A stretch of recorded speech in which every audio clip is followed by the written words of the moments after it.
Hello बच्चों, let's see the question. The question says that classify the following statements as true or false.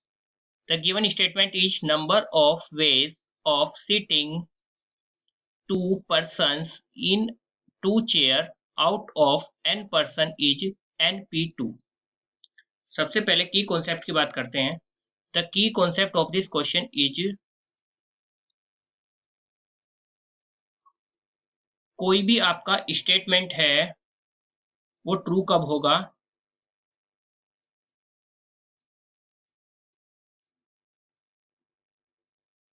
Will be true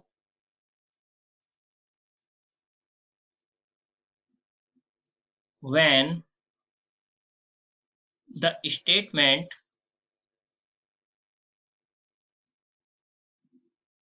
is possible. Otherwise क्या हो जाएगा, false हो जाएगा. अब अपने क्वेश्चन के सॉल्यूशन की तरफ चलते हैं. क्वेश्चन में आपको क्या दिया गया है, गिवन है स्टेटमेंट दिया गया है आपको कि number of way of sitting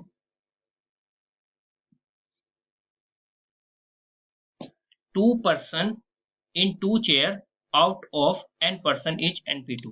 तो यहां पर लिख लेते हैं एक बार given statement.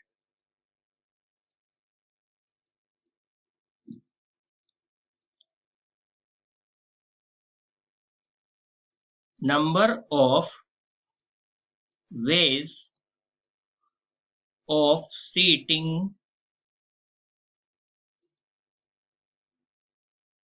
two person in two chair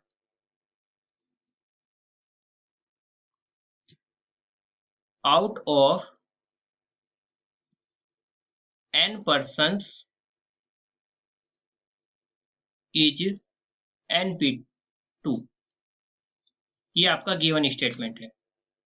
अब सोल्व करने के लिए हमें सबसे पहले एक तो इस लाइन को देखना पड़ेगा. यहाँ पर क्या दिया गया है, नंबर ऑफ वेज निकालने हैं सिटिंग ऑफ टू पर्सन, जब टोटल नंबर कितने हैं पर्सन्स के n हैं. ये और यहाँ पर क्या बोला है कि टू पर्सन को सीट करना है टू चेयर्स पर. तो हम स्टेप बाय स्टेप सोल्व करेंगे. सबसे पहले टोटल n पर्सन में से टू पर्सन को चूज करेंगे. उसके चूज करने के वेज कितने होंगे, ways to choose two person from n person, वो हो जाएंगे आपके nc2.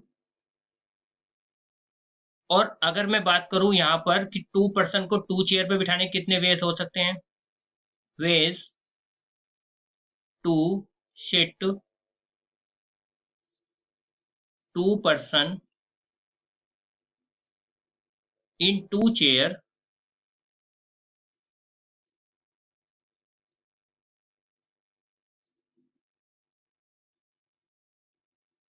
इज इक्वल टू कितना हो जाएगा, फैक्टोरियल 2. और अब जो हमें निकालना है वो हो जाएगा यहाँ पर number of ways. So number of ways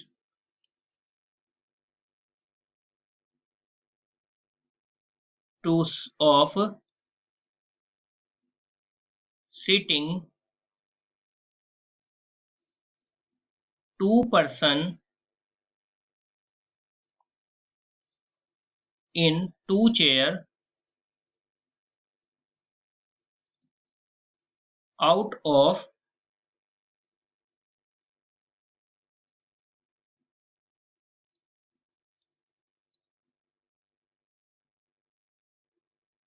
n person, ये हो जाएगा आपका nc2 मल्टीप्लाई फैक्टोरियल 2. अगर nc2 को खोलेंगे तो ये हो जाएगा factorial n upon factorial 2 into factorial n-2. Multiply factorial 2 से फैक्टोरियल 2 कैंसिल, ये हो जाएगा factorial n upon factorial n-2, और इसको हम लिख सकते हैं np2, और यही हमें क्वेश्चन में दिया गया था कि नंबर ऑफ वेज np2 होते हैं, और यही हमारे यहाँ पर निकल गए हैं। तो इसको हाईलाइट कर लेते हैं। तो अगर सेम आ गया है तो इसका मतलब क्या हो गया, गिवन स्टेटमेंट आपका ट्रू हो गया। Hence given statement